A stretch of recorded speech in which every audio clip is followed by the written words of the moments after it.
Hello, everybody. Thank you for joining us for today's session of Proving Data Strategies. This time, the topic is online banking optics, which is a really relevant just conversation right at the moment as we are pushing out new data sets and new tools and features to work with them and store them, and then also, as many of you have recently experienced, a brand new online banking platform pushing out to members and sort of just some of the metrics of being able to watch usage of the new platform. We're going to be able to talk about as we think through some of the data strategies and resources available with online banking optics data. Okay, let me introduce myself. My name is Anna Lynn. I'm with our Asterisk Intelligence team here at CU Answers. And our team specializes in data strategies, data analysis, and data warehousing is where we emphasize our time these days. And this series of courses, for any of you who are new to our series here, is just a web series we run every year for a season on Thursdays at 3 o'clock. Every other Thursday generally, right? So every 2 weeks on Thursdays at 3 consistently, you can meet us here, either myself or Thomas, and spend anywhere from 15 to 30 minutes just talking about a relevant topic of the day, new data, new tools, ways to leverage data. Today's focus is on online banking optics. This is a brand new data set that our team has put a large amount of time into developing and pushing through. It's a cross-team initiative here at CU Answers. Our online banking team is involved, the Asterisk Intelligence team is involved, our programming teams are involved, and our operations teams are involved. There's a lot of investment and effort put toward making this data available.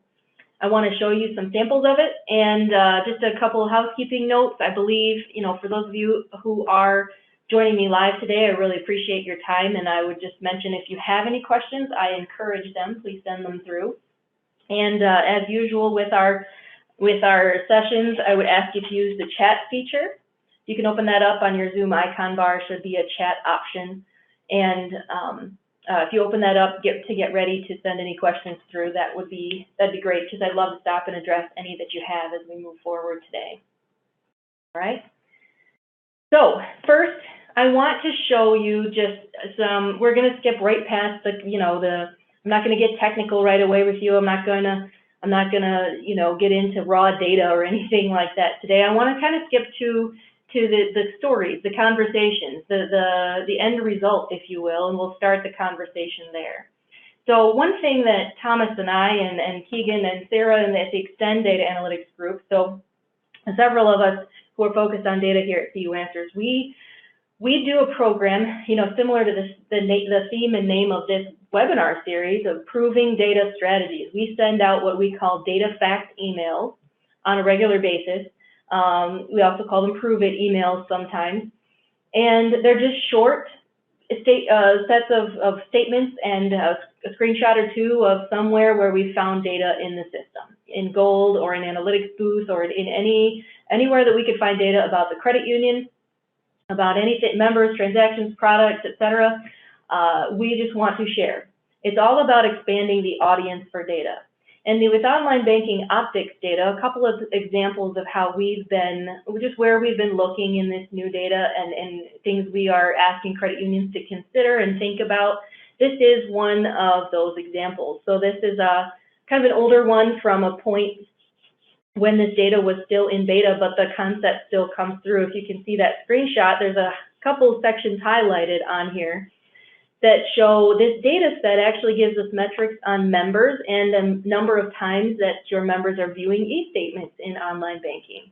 And those of you who are sharp-eyed and kind of reading through the things that are getting tracked with online banking optics, you see that we know all sorts of other information now, like whether or not they're downloaded transaction histories, whether or not they just simply went in and viewed their dividend and interest summary. This is just one screen's worth of different things that do get tracked in online banking activity now through the online banking optics data collection engine.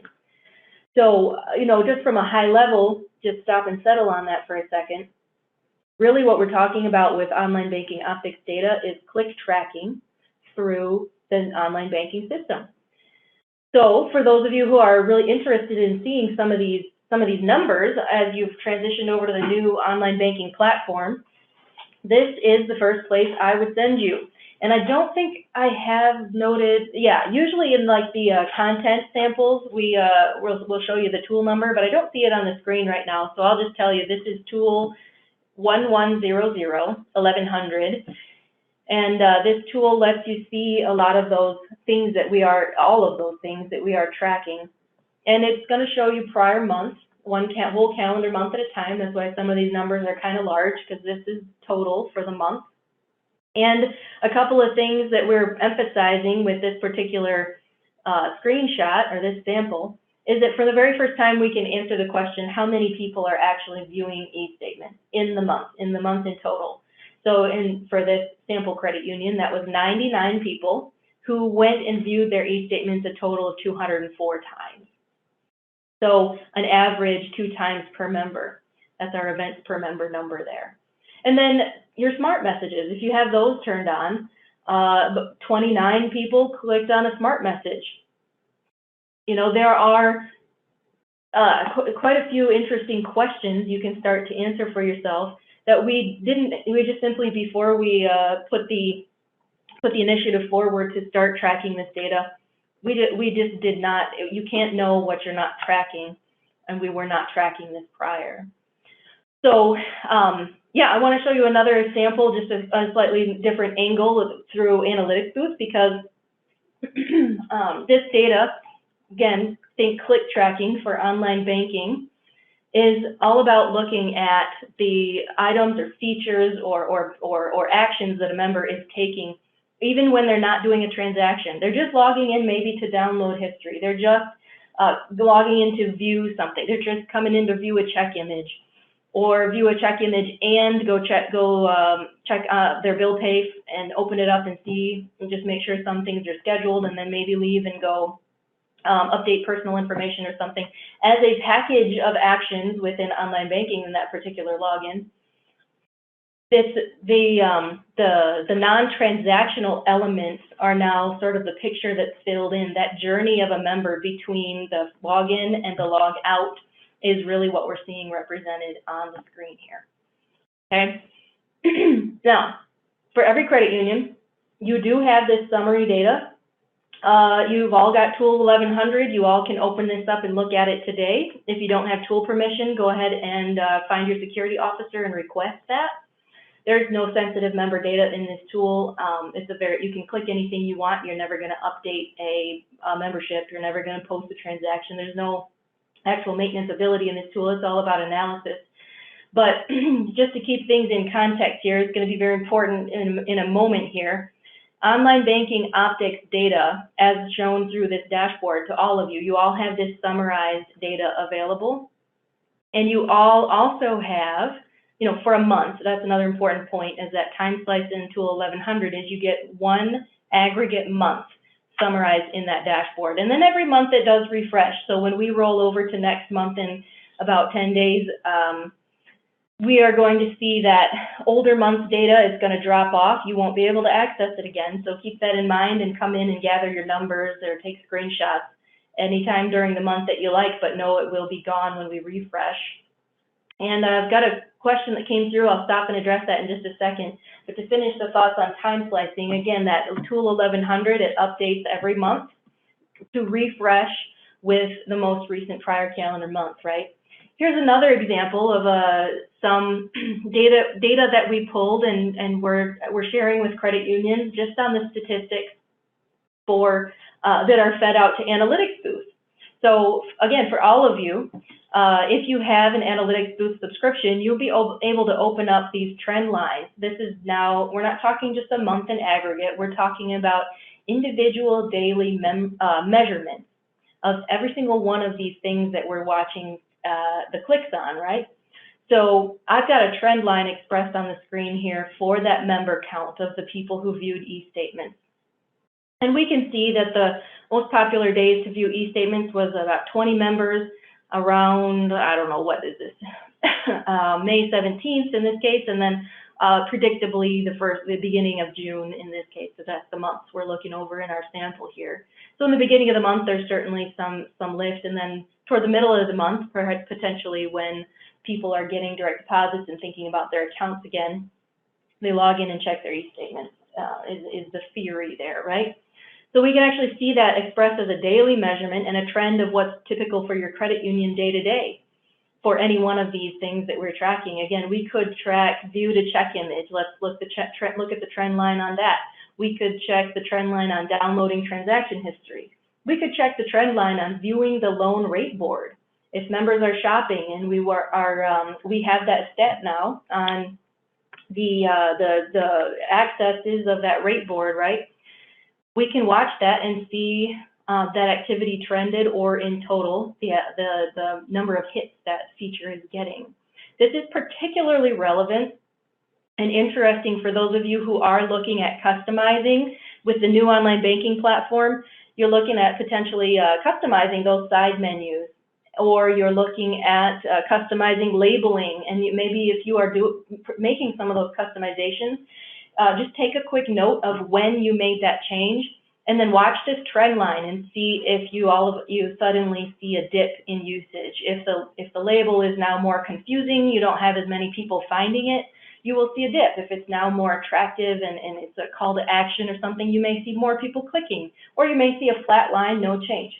But this is the kind of thing that gives you, pardon the pun here, but kind of intentionally, the optics into the impact of some of those customization changes. Another thing too is, especially on the side menu, if you have just promoted or pushed up a couple levels, something related to, I don't know, if you've put an offer out there, a direct link to an offer, or if you just put the personal information, like change my personal information button at the top of the list, and you want to know if that made a difference. Are people hitting it more often? This is where you'd come. You'd come to the online banking optics data set and look for that piece, that line, that event that is being tracked of when a person accesses that feature, and gather the numbers. Yeah, so just to stop and focus on a question here, thank you, Cheryl, for that question. We're asking, is this data currently only giving us information on standard mobile web? And the answer is no, it is giving you data on all channels. Really, that's kind of an now we're not talking online banking optics anymore. We're talking that online banking platform on its own, as it stands on its own, right? But the new online banking platform is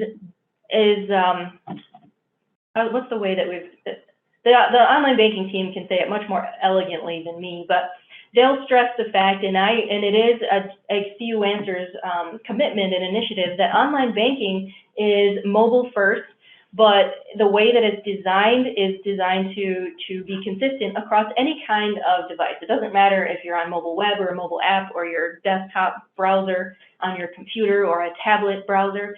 The experience is designed to be very similar and fluid and with a lot of continuity to the experience, right?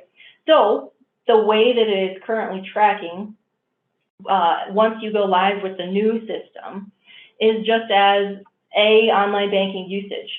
You know, there are still some, when we look at the mobile category, there is some change. We're seeing some change where some things that were done, I try to remember how this goes.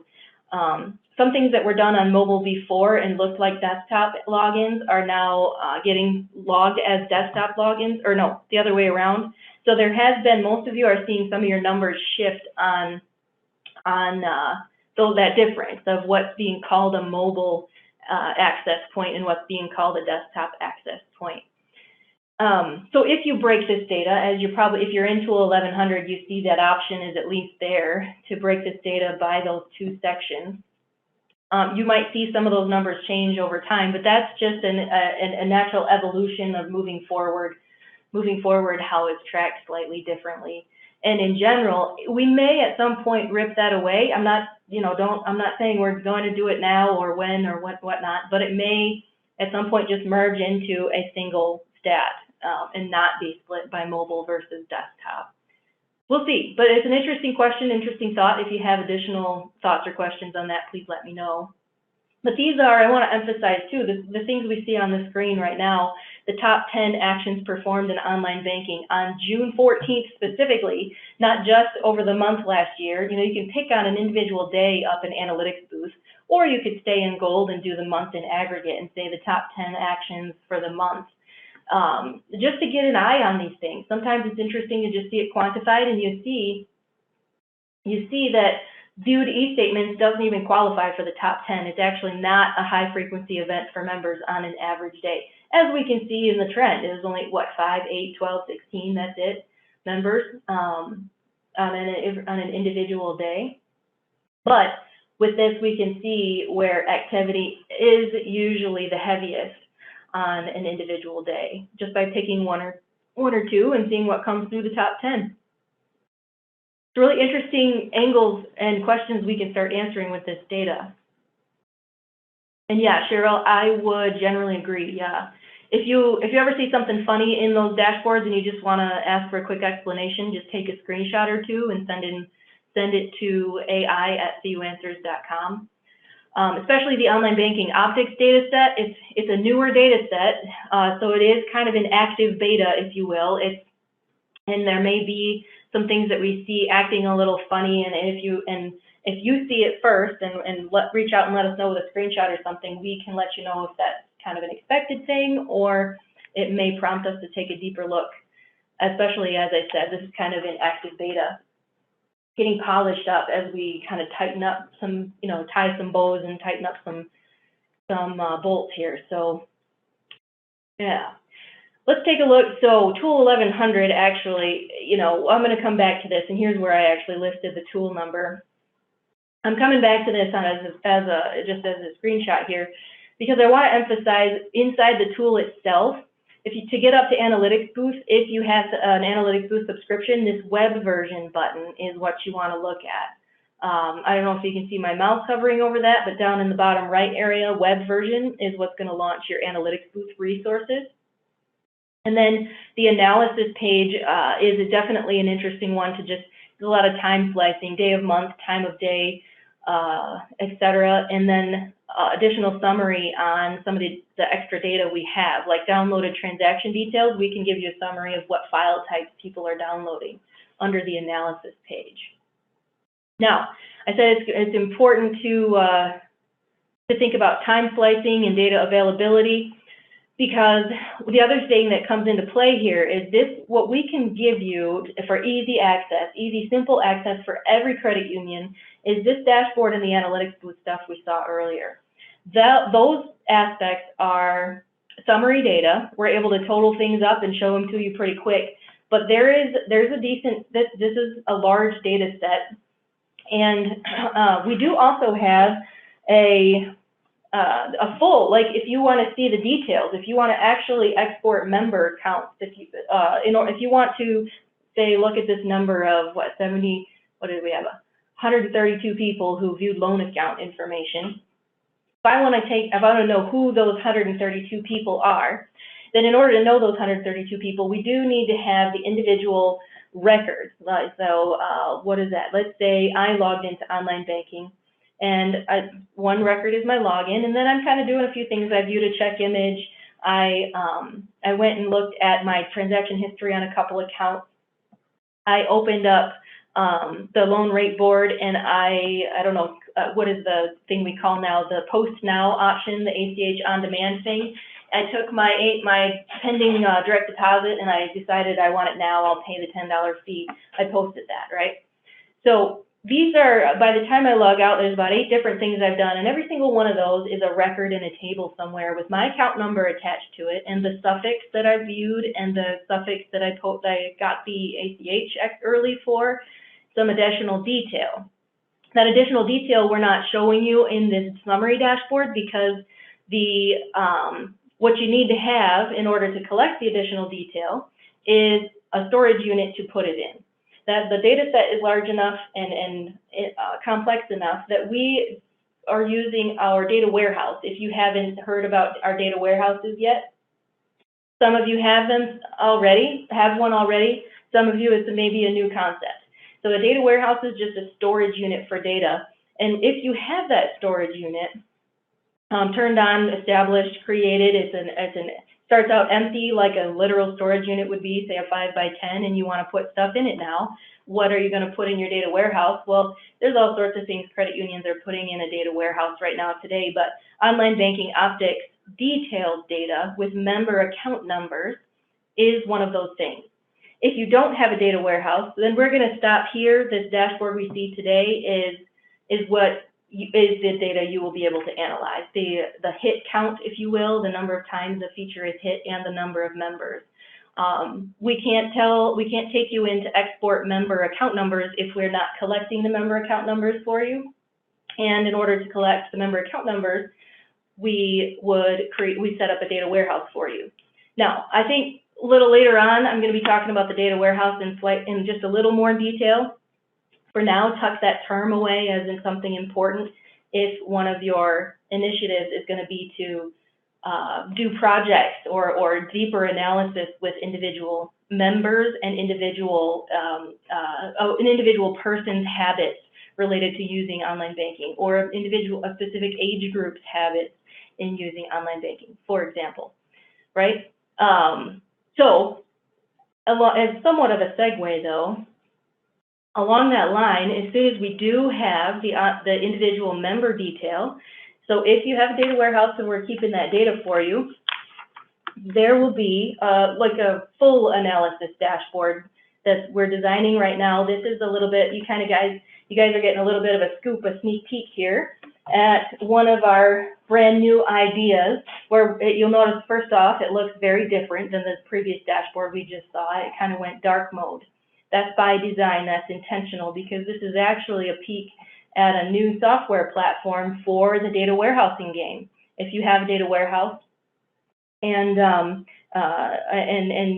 putting, if you have a data warehouse, even if you're not putting something in it, we're working on creating a software application, somewhat like Analytics Booth. You understand Analytics Booth is something that we feed daily data measurements into, and you log in through the web to work with it.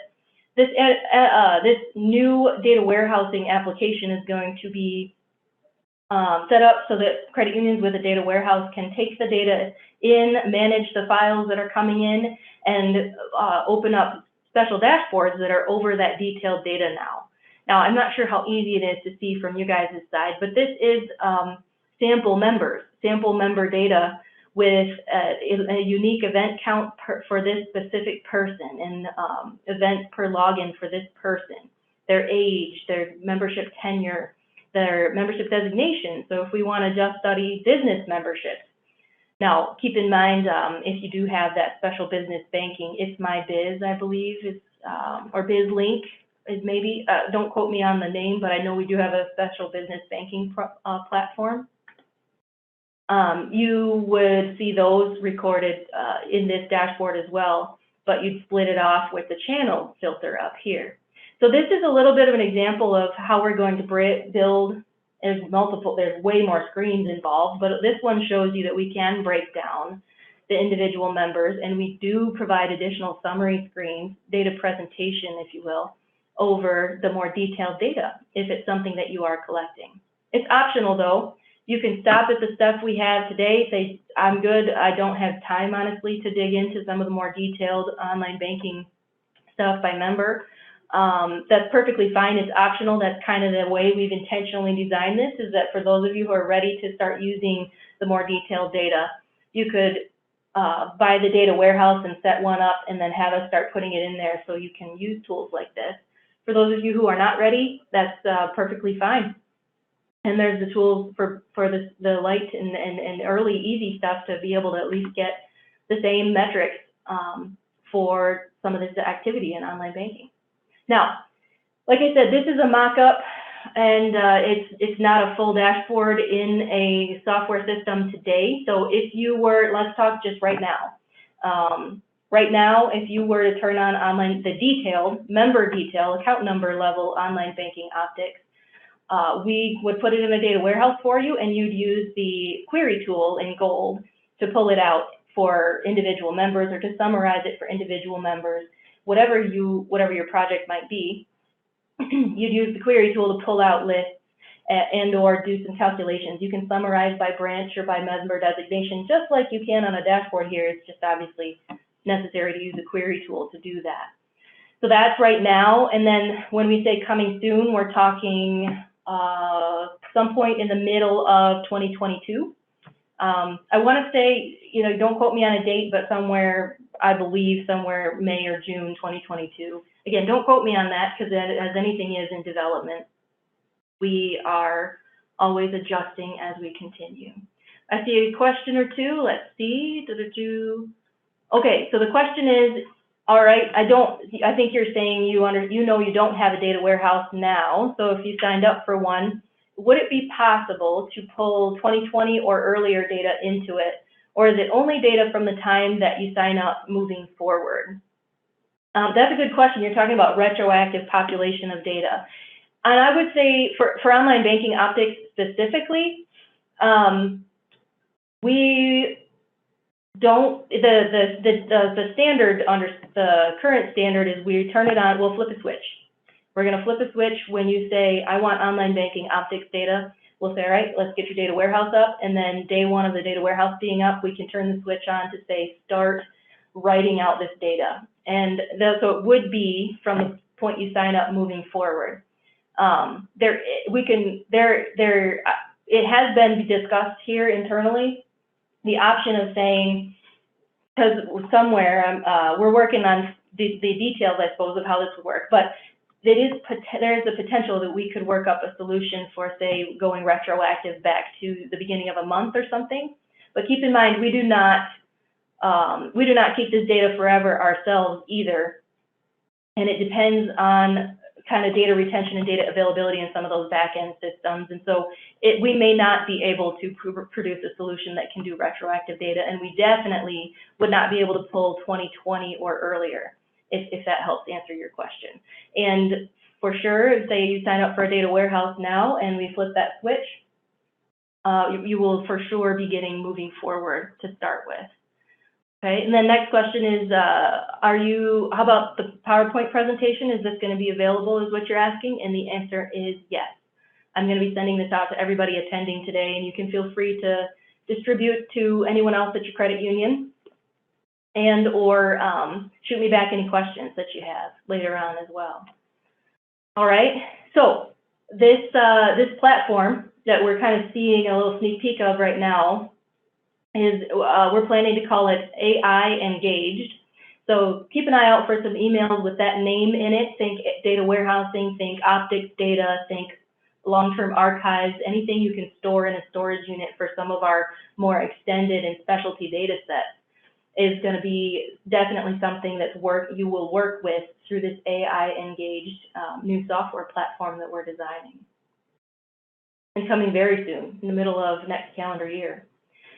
So speaking of the data warehouse, I said you got to buy one and set it up to have a storage space for some of these, for the detailed data, and then also in the case of optics, and then some of the other things people use the data warehouse for. And this topic of today's conversation is not all the entire scope of what what people are using a data warehouse for. But I would love to have that conversation with anyone who's looking at it and saying, well, I know I do want optics, but you're saying I could do other stuff with it, help me understand what else I can do, which also helps you with your case for turning one on at your credit union if you like. So again, talk to me and we'll have that conversation separately if you like, but understand that at its base level, it is a storage unit for data, just like we've been emphasizing.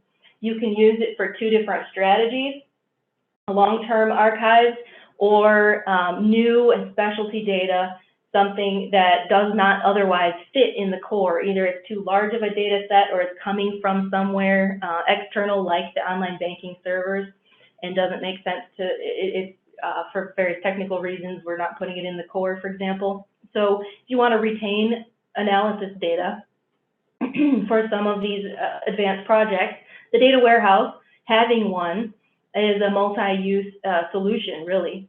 So the pricing involved, and that you would go to, as the slide says here, store.cuanswers.com and look for our tile, or just search the key term data warehouse to set this up. This is step one. And honestly, I would go here first This data warehouse tile has a little menu that supports, essentially, you'll just kind of put a checkbox onto each of the things you want to start putting in your data warehouse.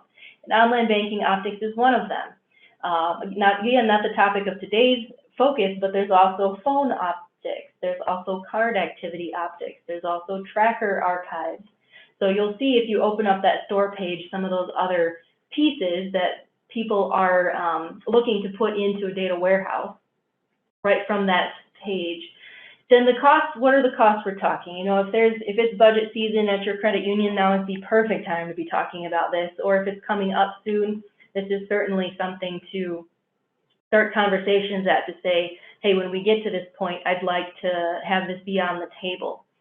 For a one-time cost, we're talking, there's an implementation fee of a flat $1,000. So that fee involves us actually spinning up the programming to create this space for you and tightening up some things, and then all of the setup and maintenance and initial maintenance that's involved. We do that, set you up. It usually takes anywhere from 1 to 2 weeks, depending on sort of that flow and how it is a little bit dependent on the individual case. But 1 to 2 weeks, so it's really not too bad, and then up it spins. And there is no contract, so it's a month by month moving forward recurring cost. It's not like we're saying you need to commit to this thing for a year. Just understand, if you were to say after 3 months, you know, I wanted to try this, I've got it, but I'm realizing I'm not going to use it, or it's not something that's a priority of mine right now, you can turn it off. Do keep in mind though that, you know, if you're at that point, I would encourage you to maybe use us and talk with you. I'll talk with you about some of the options, because I would hate to have you spin it up just for 3 months and pay us $1,000 to start it, only to have it turned off and have all your data purged out of it at that time. But the option is available. It's easy to get into this game of sort of data storage, and it's easy to leave it if you need to. But we hope that it's a useful resource for you anyway. So anyway, recurring costs, $100 a month, no matter what, even if you've put nothing in it. So if you leave it empty, you don't start online banking optics, you don't start archiving trackers if you like, or anything else, then it's still $100 a month. And then $10 per gigabyte of space it's a space utilization that flexes up or down depending on how much storage space you're actually using, right? So if you, and I'll give you a little sense of context here. So online banking optics, for most credit unions that I've seen so far, it's been anywhere from, I guess, 1.5, depending on how long you set it up to collect for, and you can go anywhere. You can take a month of optics data, you can take 3 months or 6 months. And at the smaller side of things, you're going to see 1.5 to 2 gigabytes probably. At the larger side of things, you're going to see maybe 2.5 to 3 gigabytes, and that's about it. So that's probably at our largest for most of you. And then so that would put you at $20 to $30 plus the 100, so 120, 130. And then as you add things, that might grow. And I'll say the very largest, a heavy user with large data sets, multiple large data sets that people are putting in, might possibly reach a 10 total of 10 gigabytes that you're kind of keeping in there. But that would take, you'd have to have quite a few initiatives and quite a few different projects that you're utilizing that storage space for. So if you would like to kind of talk through what your strategies might be and sort of think through what that might look like from a monthly cost standpoint, again, have that conversation with me. And we have some sample scenarios out on our website as well to take a look at. Now, again, this is optional. I want to emphasize the detailed data is optional data. It's very interesting and useful already just to see that click tracking summary and those daily measurements as people do use the platform.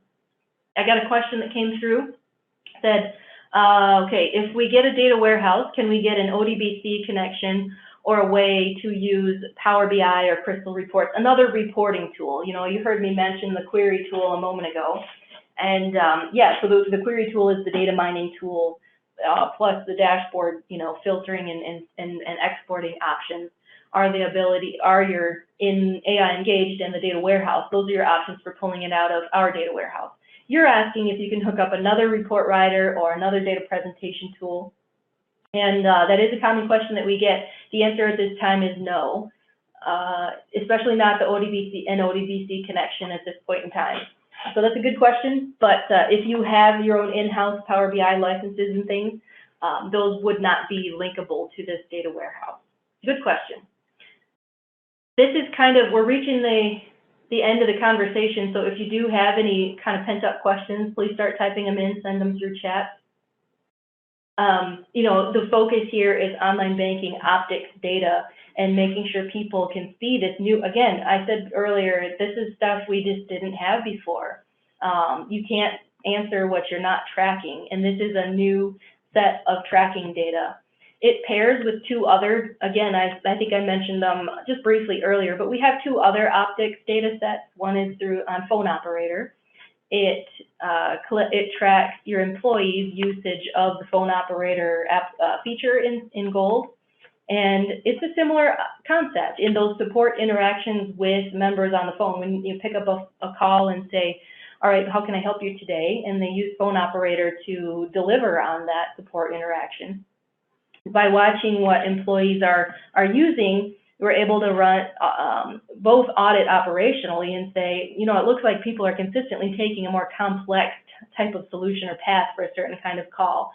And there's some training opportunity here. But there's also some objective verification of subjective tracking available with phone optics as well. So if we can confirm that what folks recorded the call it was through wrap-up codes or trackers was generally what that call was about, and things like that. All with the idea that we can now kind of get a picture on what member support needs or member service needs are when they're not doing a transaction with the credit union. They're just interacting with one of your staff or with your digital branch, the online banking. And then card activity optics is just my little plug for all of our optics brands. Card activity optics is all about, it's like swipe tracking in a way. If someone swipes their card and that network activity that's happening, the messaging back and forth, they check with our system, we send a message back, they check with our system again, and the things that are communicated and passed through those actions when someone swipes their card is now data that instead of us discarding, we keep it for you to review and study if you like. And very interesting couple sets of data. If you have any interest at all in those kind of topics, we should talk a little more.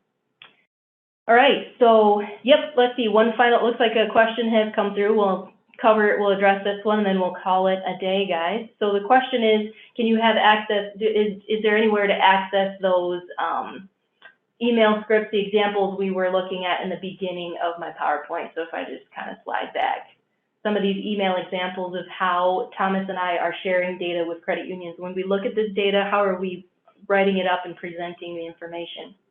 I'm going to send out the PowerPoint so you can grab it right off of this and just simple copy paste. You don't need to reinvent the wheel. You could literally just use I won't come at you for plagiarism or anything. Honestly, I would be honored if you used the same content.